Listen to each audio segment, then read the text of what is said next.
If you really stop and think about it. Which I highly recommend doing, by the way. Right. You stop and think about it. Most of us are living our lives like we're just, well, guests in a smart home that someone else programmed. Yeah, it is a highly unsettling thought right out of the gate, but it perfectly captures, the baseline human condition. It really does. I mean, think about it practically. You walk into a room and the lights just turn on to the specific dimness because motion sensors caught you. Right, you didn't touch a switch. Exactly. The thermostat drops to like 68 degrees because the clock hit 10 p.m. A playlist starts shuffling through speakers hidden in the ceiling. And you just accept it. Yeah, you didn't choose the songs. You just coast on these pre-installed automated routines because on the surface, they make life frictionless. Well, the system is bearing the cognitive load for you. I mean, you don't have to decide to turn the lights off. The code just does it. Right, which is great for your electricity bill. But what happens when that exact same automated architecture is running your psychology? Oh, that's where it gets dangerous. Yeah, like what happens when the playlist keeps shuffling to deeply sad, nostalgic songs when you actually need energy and focus? Or the emotional thermostat is freezing you out of a relationship because a sensor detected a microscopic hint of criticism. Exactly. That is exactly what it feels like when we operate merely as users of our own minds. We are coasting on this autoplay queue of emotional reactions. Defensive habits, inherited beliefs, stuff we didn't actually write. We're being lived by invisible systems. Yeah, we think we are making choices, but we're often just executing legacy code. So, welcome to another deep dive. Today is all about getting root access to your own operating system. We are talking directly to you, the learner. The one who is just exhausted by the autoplay.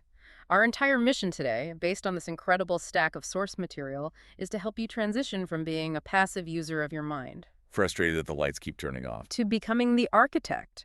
We're diving specifically into Group 11, Part 2, focusing heavily on Chapter 7 and Chapter 8. And that transition from user to architect, I mean, it is a profound shift. It changes the stakes of absolutely everything you do. How so? Like, for the person listening right now, what's the tangible difference? Well, the difference between spinning your wheels for years, like jumping from one self-help framework to another, and actually transforming your life, it doesn't come down to willpower. Thank goodness, because my willpower is tapped out by 3 p.m. Right. Willpower is a finite resource. It actually comes down to the mechanics of how you observe yourself in real time. And how you measure your progress, right? Exactly.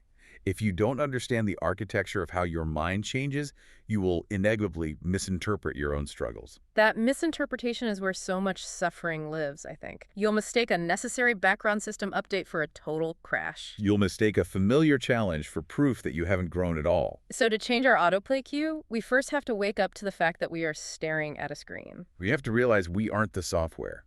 We are the programmer. And that brings us to the evolution of awareness. There's this brilliant concept from Chapter 7 called the Recursive Self. The evolution of awareness is the perfect place to start because it maps out exactly how we gain that root access. Walk us through it. The sources lay out this progression, starting with level 1, right? Yeah, level 1, the text calls this the everyday self, or the actor. And to put it bluntly, this is where a vast majority of humanity lives their entire lives. Completely. The actor is just the surface personality. In this state, there is zero distance between you and your experience. You're just performing, reacting. Exactly. You are executing the code. Someone cuts you off in traffic, and you don't just experience anger, you become the anger. Your heart rate spikes, your grip tightens on the wheel. Your entire identity collapses into that singular reactive emotion. There's no space. It's pure, unadulterated reactivity. The actor is just reading the script they were handed by their genetics, their childhood, past traumas. Which naturally leads to the pursuit of level 2. Like if you start engaging in personal work, like taking up meditation, going to therapy, journaling. Right. You eventually access the deeper self, which the sources call the witness. The classic mindfulness state. This is that moment of profound relief where you step back and finally say, oh, wait. I am noticing that I am experiencing anxiety right now. Yeah. My chest is tight, my thoughts are racing, but I am the space holding the anxiety, not the anxiety itself. It is a crucial developmental leap. You create a buffer zone. But what makes this source material so compelling is that it explicitly states the witness is not the final destination. No, it's not. It's foundational, yes. Yeah. But if you stop there, you get stuck. That's why Chapter 7 introduces Level 3. The recursive self. I love this term. It sounds highly technical, almost like a piece of advanced AI architecture. In advanced mental architecture, the recursive self is meta-awareness. Break that down for us. It's the realization that you are not just the reactive actor, and you are not just the detached, passive witness. You are both. And you have the agency to fluidly move between those states. Exactly. Level 1 is being overwhelmed by a panic attack. Level 2 is sitting on a meditation cushion, peacefully observing that you are having a panic attack. And level 3? Level 3 is noticing that you are noticing, and then actively stepping into the control room to rewrite the code in real time. To actively regulate your nervous system. Yes. Okay, I have to push back here on behalf of anyone listening who has a tendency to overthink or overanalyze. Oh, the overthinkers are definitely sweating right now. Right, because mindfulness is already a lot of work. Now we're talking about meta-awareness. Analyzing our own analyzing. It sounds exhausting. Doesn't this just trap us in our own heads? Like, don't I just become a brain in a jar, completely paralyzed by my own self-observation? To the point where you forget to actually live your life. Exactly. That is the most common trap of high-level introspective work, and the sources explicitly warn against it.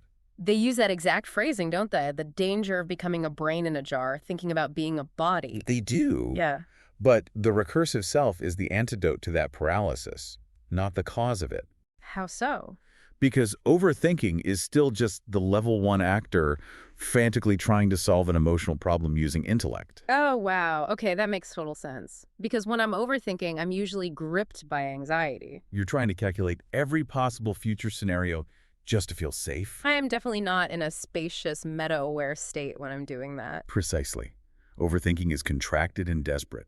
The recursive self is spacious and authoritative. It shifts you from being a frustrated user trying to force a program to work to an empowered administrator. An administrator who understands the system's limitations. It allows you to hold all layers of your experience very lightly. The physical sensation, the raw feeling, the thought, the emotion. You aren't fighting your body's reactions. You are gently editing the narrative layered on top of them. Let's ground this. Imagine you, the learner, are out in the wild. How does this actually look in daily life? There is a brilliant illustrative scenario in the text featuring a recurring protagonist they call the Traveler. Yes, the traveler. So they've been doing this internal work for months. They're sitting in a quiet cafe, enjoying a rare moment of peace. Just minding their own business. And suddenly they get a notification. It's an invitation to lead a major high-profile project. A textbook high-stakes trigger. Instantly, the old smart home programming kicks in. A legacy subroutine, let's call it the identity handler, immediately boots up. And it whispers, say yes. Prove you are worthy. If you say no, they will realize you're a fraud. Don't disappoint them. And the actor, gripped by this invisible script, starts to form the word yes. The thumbs are literally hovering over the keyboard to type, absolutely, I'll do it. We have all lived that exact moment. Yeah. The physical body acts before the conscious mind even has a chance to weigh in. But here is where the recursive self fundamentally changes the timeline. The traveler catches the impulse mid-keystroke. They notice the sudden shallow breathing. They name the old identity handler's voice, and they just pause. Instead of defaulting to the people-pleasing script, they take a breath, delete the draft, and type something else. They type, thank you so much for thinking of me. Let me check my capacity and get back to you tomorrow. It's vital to notice what didn't happen there. Right. It wasn't a dramatic table flip. No. They didn't scream at themselves for being a people-pleaser. Yeah. They didn't fall into an existential crisis right there in the cafe. It was just a pause. It was buying time to consult the administrator. Instead of letting the autopilot execute a command that would drain their energy for the next 6 months. It's so elegant. But this cafe moment didn't just spontaneously happen because the traveler read a good book. No, it takes practice. They were able to catch that impulse because they had been rigorously practicing a specific 60-second mental patch. And this brings us to one of the most actionable and profound tools in the entire stack of source material. The 5-step noticing protocol. We need to spend some serious time here because this is the pivot point for everything else. The noticing protocol is the actual mechanism of the recursive self. It is how you gain root access in real time under pressure. And it takes exactly 1 minute. It is an active calibration tool. Step 1 is catch, and it takes roughly 10 seconds. In this step, you're just looking for somatic markers. You notice something in your body feels off. Maybe it's a sudden tightness in your throat, a drop in your stomach. Or an intense magnetic urge to reach for your phone and doom scroll. You aren't analyzing it yet. You are just catching the system alert. And focusing on the somatic marker, the physical sensation is critical here.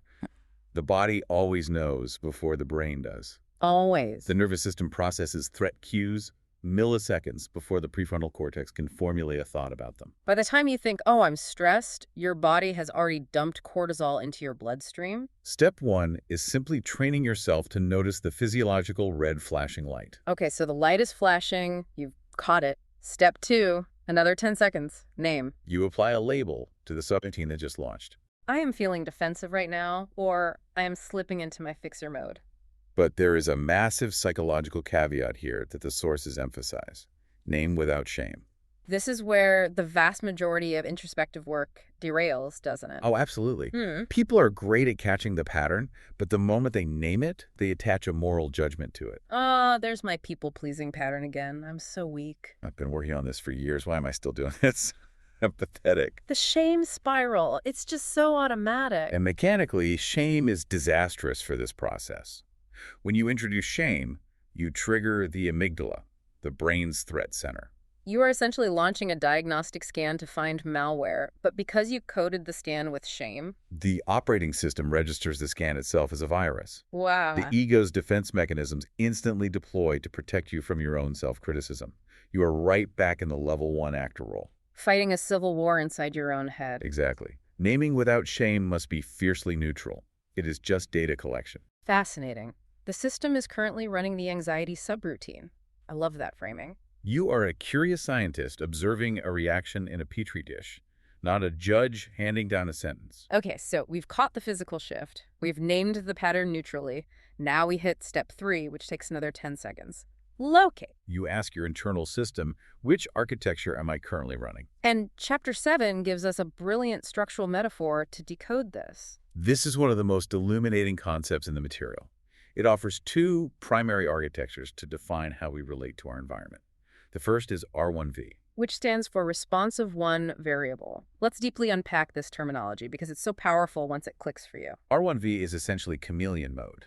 Right. If we think of a social interaction as a mathematical equation that needs balancing and you are running R1V, you are making yourself the variable to solve the equation. Exactly. In R1V, the room is the constant and your identity is the variable. You walk into a meeting, a party, or a family dinner.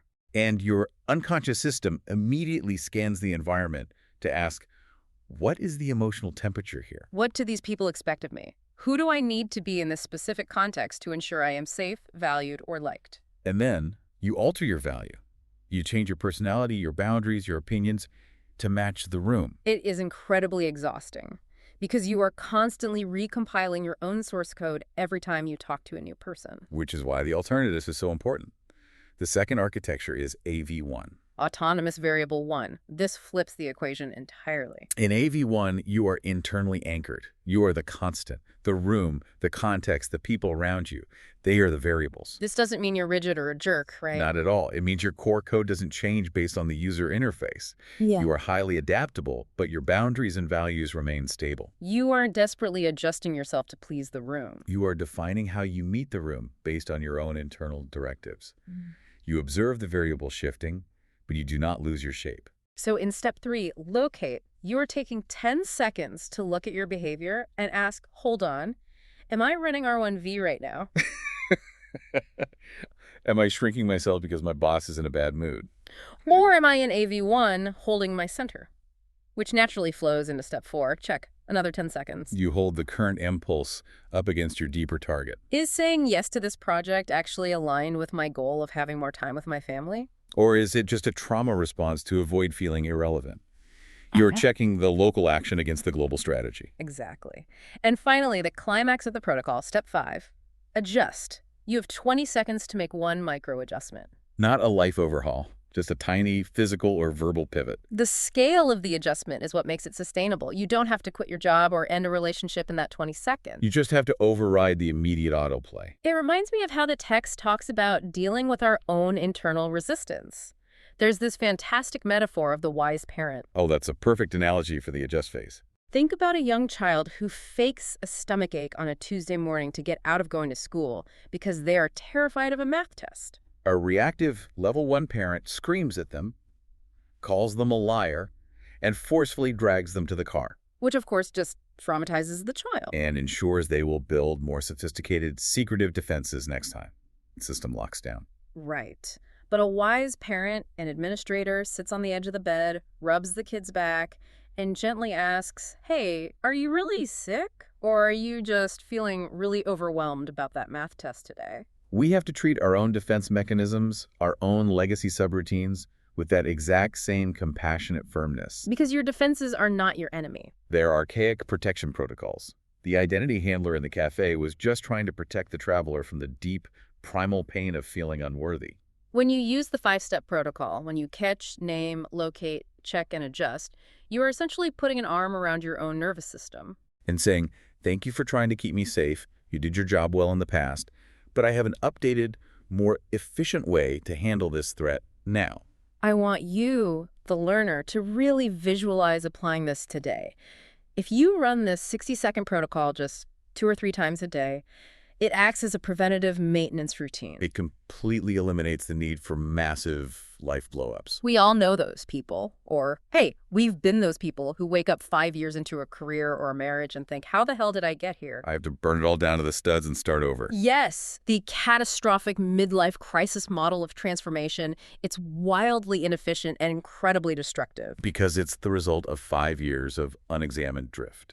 But if you are micro-adjusting in real time, if you are shifting your trajectory by 1 degree every day using a 60-second patch, you never drift far enough off course to warrant a crisis. But this brings us to a harsh physical reality that the sources confront head-on. The battery issue. Yes. Running this protocol, maintaining the recursive self, and overriding legacy command requires immense cognitive bandwidth. It requires a baseline level of metabolic and mental energy. If your internal battery is completely dead, the 5-step protocol is useless. You cannot download a system update on a phone with 1% battery. Oh, absolutely. The phone just shuts down. Which perfectly transitions our inquiry. How do we ensure our battery has enough charge to run the administrator privileges? What are the actual, tangible metrics we need to track to keep this architecture online? The material provides a brilliant constraint here, because in the modern self-improvement era, people track entirely too much data. Which causes analysis paralysis. Or they track nothing, which causes total blindness.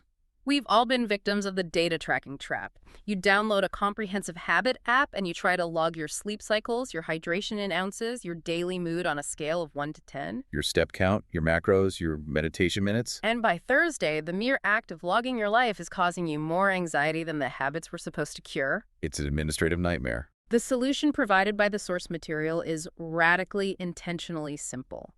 You are instructed to track just 3 core metrics daily. Energy, stress, and connection. That is the entire dashboard. Energy, stress, and connection. Let's really look at how these 3 dials govern our operating system. You rate these 3 metrics on a simple scale, and based on the composite score, you fall into one of 3 operational zones: green, yellow, or red.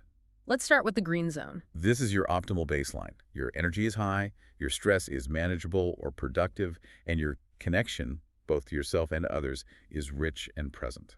When your dashboard indicates you are in the green zone, your system directive is to optimize. This is the season to take on new projects, push your boundaries, learn complex new skills, and run that 60-second noticing protocol effortlessly. Your CPU has plenty of available memory. Exactly. That makes perfect sense. But life fluctuates. So then we drop into the yellow zone. Energy is dipping. Maybe you didn't sleep well. Stress is creeping up because a deadline is looming. In the yellow zone, your directive shifts from optimize to maintain. You do not add new stressors to the system. You don't start a new intense diet or volunteer for an extra committee at work. You just hold the line. You execute your basic routines and conserve power. But the profound insight from this framework, the trap that almost every high achiever falls into, happens in the final state. The dreaded red zone. Yes. The red zone occurs when your energy is severely depleted. Let's say a 3 or lower on your scale. Your stress is critical, a 7 or higher. And your connection is at 0. You feel totally isolated and disconnected from your purpose. And the tragedy is, what do most driven, ambitious people do when they hit the red zone? They immediately try to optimize. It's so counterintuitive, but so common. They wake up exhausted, staring at the ceiling, feeling totally disconnected, and their brain says, things are falling apart. I need to wake up an hour earlier tomorrow to do a cold plunge. I need to meditate for 40 minutes and journal so I can fix this unproductivity. They attempt to force a green zone solution onto a red zone reality. They try to run a heavy application when the CPU is already overheating. And this mismatch is the exact anatomical mechanism of burnout. The source material is unyielding on this point. When you are in the red zone, you must unequivocally stop optimizing. Your sole, singular directive must be restoration. Nothing else matters. This is so incredibly validating to hear, but it also highlights a very tricky behavioral loop the text calls the numbing cycle. Because when we hit the red zone, our system screams for rest. But we often confuse resting with numbing. The distinction between the two is vital. How would you illustrate the numbing cycle? Well, picture this. It's 9 p.m. on a Thursday. You've been in the red zone all week. You are completely drained, cognitively and emotionally. You collapse onto the couch. You pull out your phone, open a social media app, and you just scroll. Or maybe you binge watch 4 straight hours of a true crime documentary that you aren't even really enjoying. You tell yourself, I've earned this, I am resting, I'm winding down. But you wake up the next morning feeling physically heavier, brain fogged, and even more depleted than the night before. Because numbing is not restoration. It is anesthesia. Wow. Anesthesia. Numbing pauses the conscious experience of stress, but it does absolutely nothing to refill the energy battery. It's like dimming the screen on your phone to save power, but never actually plugging it into the wall. That is the perfect analogy. Numbing just stops the battery from draining quite as fast, but the percentage never goes up. True calibration requires recognizing that you are in a numbing loop, pausing, and replacing it with actual restorative rest. And rest looks different for every unique operating system. For some, it's a long walk in silence. For others, it's deep sleep, or calling a friend who doesn't drain them but actively fills their cup. But the activity must actively recharge the battery. And understanding this battery dynamic is crucial for surviving what Chapter 7 calls the slip back. Because no matter how advanced you get, you will slip back. You will have a week where a major life event throws you deep into the red zone. You numb out on the couch for 3 days. You snap at your partner, you revert to chameleon mode, and you completely abandon the 5-step noticing protocol. The slip back is arguably the most demoralizing, devastating part of any growth journey. It feels like waking up at the bottom of a mountain you just spent a year climbing. The immediate emotional reaction to a slip back is profound shame. The internal narrative screams, I'm a fraud, I've lost all my progress, I am right back at square one. But the sources offer a cognitive reframe, a slip-back recovery protocol that completely changes the architecture of failure. It offers a mantra. Drift is not regression, it is data. Drift is not regression, it is data. I want to pause and just let that sink in for you listening. That is a life-altering operating principle. It shifts you from a moral failure framework to a systems analysis framework. When you drift back into an old toxic pattern, it is not a sign that your past work was erased or invalid. It is simply a system log. Data telling you that your CPU was overloaded, or you encountered an unrecognized trigger, or you failed to honor the red zone. It's a system log, not a system failure. But let's be honest, a slip back feels like a complete failure because of how we fundamentally view time and progress. If I make the same mistake I made a year ago, it feels like I've walked backward. Which brings us to a concept in Chapter 8 that completely shatters the way we look at our own timelines. Shifting us into the paradigm-altering ideas of the spiral of becoming. This is where we redefine the geometry of progress entirely. The material introduces this concept by showing the traveler looking back at a journal entry they wrote 6 months prior. As they read it, they have this sinking, hollow realization. They are currently agonizing over the exact same fear of visibility, the exact same hesitation to share their work that they were agonizing over half a year ago. And then their immediate level 1 reaction is despair. They think, I spent 6 months meditating, doing the noticing protocol, tracking my energy, and I am literally right back where I started. I am broken. But the architecture of the spiral reveals that they are not back where they started. They are suffering because they are evaluating their life using the core myth of Western culture. The linear timeline. We are deeply conditioned to organize reality along a straight two-dimensional line, birth to death, point A to point B. Junior position to senior position, unenlightened to enlightened. Right. And in a strictly linear model, if you encounter the exact same problem twice, It geographically means you must walk backwards. It implies you lost ground. It's the whack-a-mole theory of personal development. The whack-a-mole theory. Yeah, you hit a psychological problem with a hammer, and it's supposed to stay down forever. If the mole pops back up, it means you didn't hit it hard enough, and you're a failure. But human psychology, neuroscience, and transformation do not operate on a two-dimensional line. They operate in 3 dimensions. They operate as a spiral. The spiral of becoming. I want you to picture a massive, towering spiral staircase. You are climbing up, continuously circling around a central vertical axis. Now, if you look at your progress from a bird's eye view, looking straight down from the ceiling, it looks incredibly depressing. It looks like you are just walking in a flat circle, coming back to the exact same X and Y coordinates over and over again. But that is a flattened perspective. If you shift your view to the side, if you look at the staircase in 3 dimensions, you see the critical third variable. The z-axis. Altitude. You may be crossing the exact same XY coordinates, facing the exact same central issue, but you are 1 full revolution higher. Let's map this onto a lived experience. Let's trace a specific pattern up the spiral. Let's say your core issue is a deep-seated fear of abandonment that makes you incredibly anxious in relationships. Okay, loop 1 of the spiral. You encounter a trigger, your partner seems distant, you are completely hijacked. You spiral into a panic, you send 20 text messages, you start an argument. You are completely fused with the terror. You don't even know what a trigger is. You are just surviving. Then you survive it. You start doing the internal work. You learn about your attachment style. You climb the stairs. A year later, you hit loop 2. On loop 2, your partner is distant again. You encounter the exact same XY coordinates, the fear of abandonment. But this time, altitude changes things. You recognize the territory. You say, oh, my chest is incredibly tight. I've been here before. This is my abandonment wound. The fear is still intense and it still hurts, but you are no longer blind to the mechanism. You have some witness awareness. You keep climbing. You do the protocols. You hit loop 3. Loop 3. The trigger happens. But now it arrives with a strange familiarity.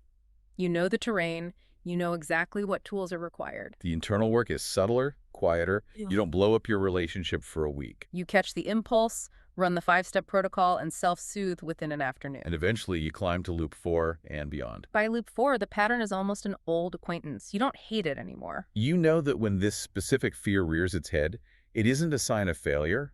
It's a reliable signal that you're about to step into a new depth of intimacy, and your system is just doing a final security check. If you, the listener, can genuinely internalize this geometry, the next time you feel that familiar spike of anxiety or you catch yourself reaching for that old coping mechanism, you won't panic. You won't conclude that your past therapy or self-work was a waste of time. You will simply recognize that you have arrived at the next loop of the spiral. You are no longer fighting the pattern. You are learning to dance with it at a higher altitude. Exactly. But if progress is a spiral staircase, we have to acknowledge that the climb isn't always uniform. It has distinct curves, different angles of ascent. You aren't always sprinting upwards. Sometimes the staircase flattens out into a long landing. And this brings us to a crucial, paradigm-shifting distinction: the difference between growth and integration. This might be the most necessary reframe for anyone living in our modern, hyper-productive hustle culture society. The sources frame these as the seasons of transformation. And it starts with another incredibly relatable scenario. Imagine you are 14 months into this deep internal work. You are staring into your bathroom mirror on a Tuesday morning, and you feel nothing. You feel completely stuck. There are no massive breakthroughs, no tearful epiphanies. No dramatic shifts in your identity, just a flat line. You're doing your routines, your baseline is steady, but the thrill of discovery is gone. And that old optimization-obsessed inner critic starts whispering, you've plateaued, you've lost your edge, you're stagnating, everyone else is leveling up, and you are just standing still. But the profound neurological and psychological truth revealed here is that this phase is not stagnation. It is consolidation. To explain this, we can look at how the natural world handles operating system updates. The sources use the metaphors of a botanical garden and a winter farm. When you watch a time-lapse video of a plant growing, it doesn't just shoot straight up in a smooth, continuous line. It grows in explosive bursts, followed by long pauses, because biologically, roots must grow before shoots. Before a plant can safely grow taller and support more weight, it has to spend a massive amount of energy growing deeper, invisible roots into the soil to stabilize itself. The winter farm metaphor takes this even further. Someone from the city drives past a frozen, snow-covered farm in January and assumes it's dead time. The farmer's just sitting around. The soil is useless. But the farmer knows the absolute truth. Without winter, there is no spring. The soil is doing invisible, vital work. It is regenerating its nutrient profile. The ecosystem is resting, metabolizing the decay of autumn, and preparing the structural integrity required to support the explosive growth of the coming year. If we translate this agricultural metaphor back into our digital software terminology, we can clearly see the two distinct phases. First, you have the growth phase, your internal spring and summer. This is the era of rapid expansion. Cognitive energy is high. You are devouring new deep dives like this one, reading new books, having mind-bending insights, and crossing new thresholds. Everything feels electric and full of potential. It's the honeymoon phase of personal development. You feel like you're unlocking the secrets of the universe every Tuesday. But eventually, inevitably, the season turns. You enter the integration phase, your autumn and winter. Your energy becomes steadier, maybe even a bit muted.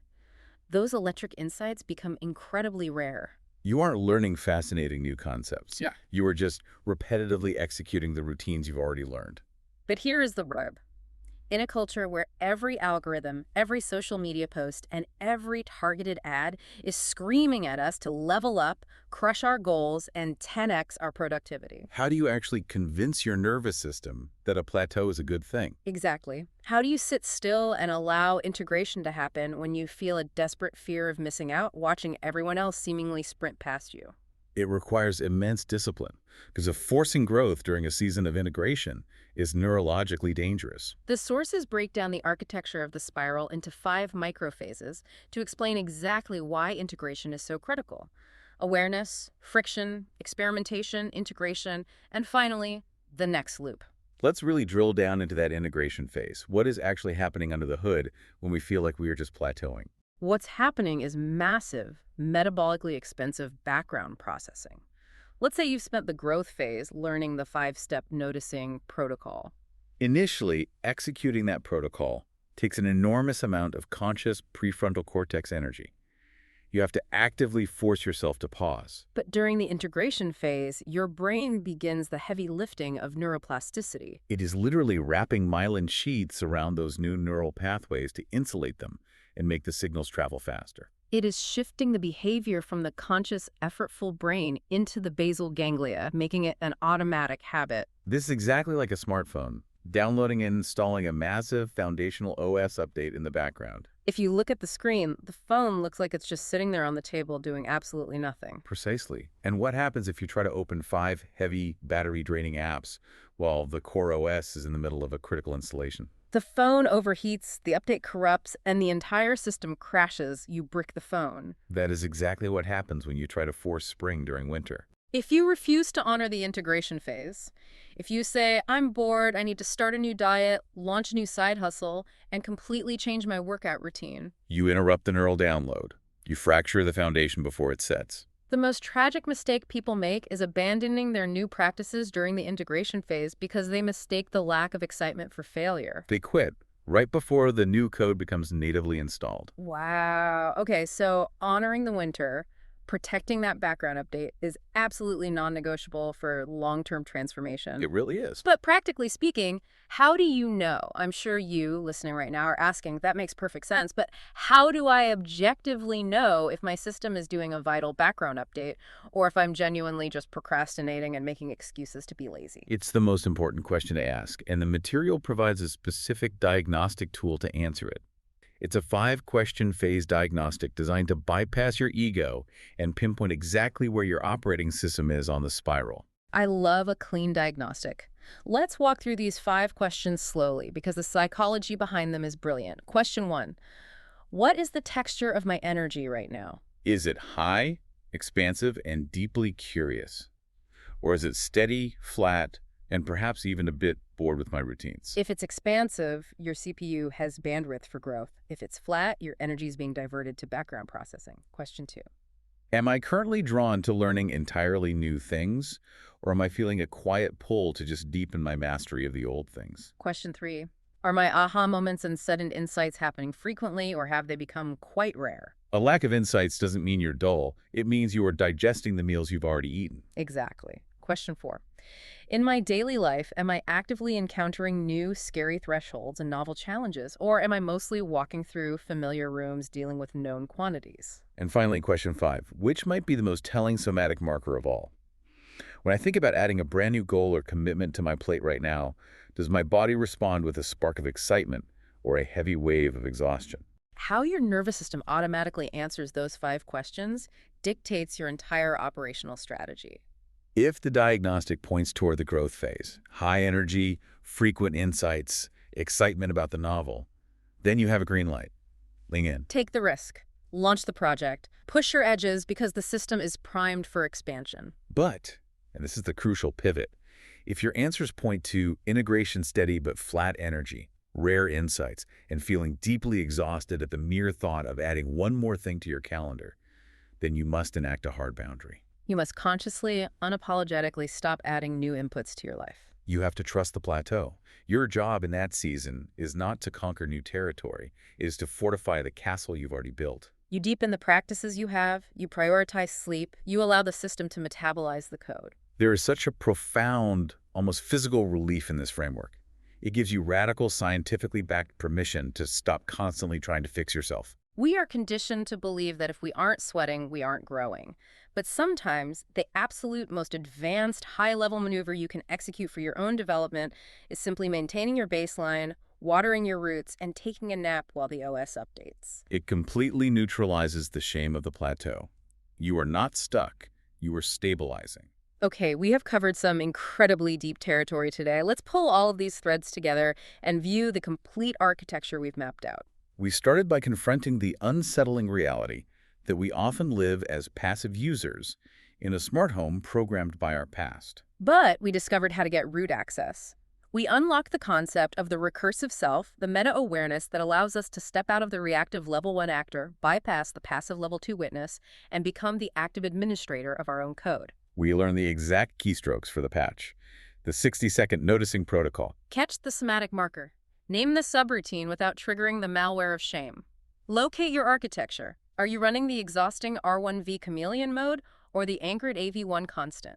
Check the impulse against your true target and make one gentle 20-second adjustment using the compassionate firmness of a wise parent.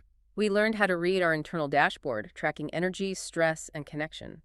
And we exposed the dangerous trap of trying to optimize when the system is flashing red and begging for restoration. We fundamentally shattered the myth of the linear timeline.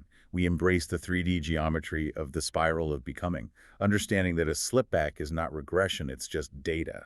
And encountering an old demon just means you're facing it at a higher altitude. And finally, we learned the crucial discipline of honoring the winter. We learned to use the phase diagnostic to protect our system during the metabolically expensive process of integration. If there is one overarching thesis you take away from this deep dive, let it be this. Transformation is not a destination.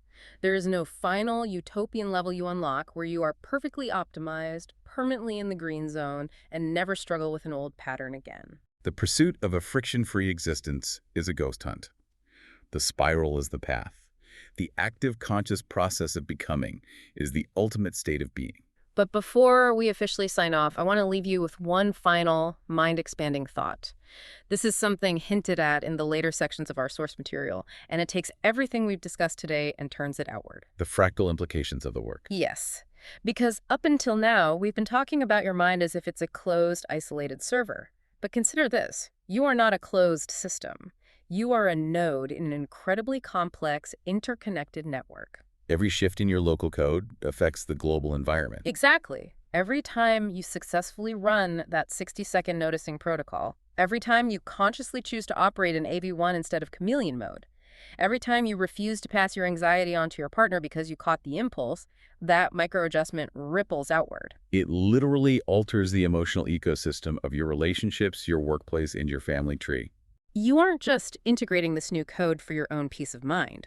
By becoming more grounded, more autonomous, and more recursively aware, you are actively changing the cosmic composition of the network you belong to. When you update your own software, you force the environment to interact with a healthier, more stable API. You elevate the baseline for everyone around you. It is a massive responsibility, but it's also incredibly empowering. So as you step back into the smart home of your life today, look around. Notice the lights, listen to the playlist your mind is currently running, and ask yourself, Am I just coasting on autoplay, or am I consciously choosing to rewrite the code? The administrator dashboard is open. You have the access rights now. What are you going to queue up next? Keep questioning the default settings, keep learning, and we'll catch you on the next deep dive.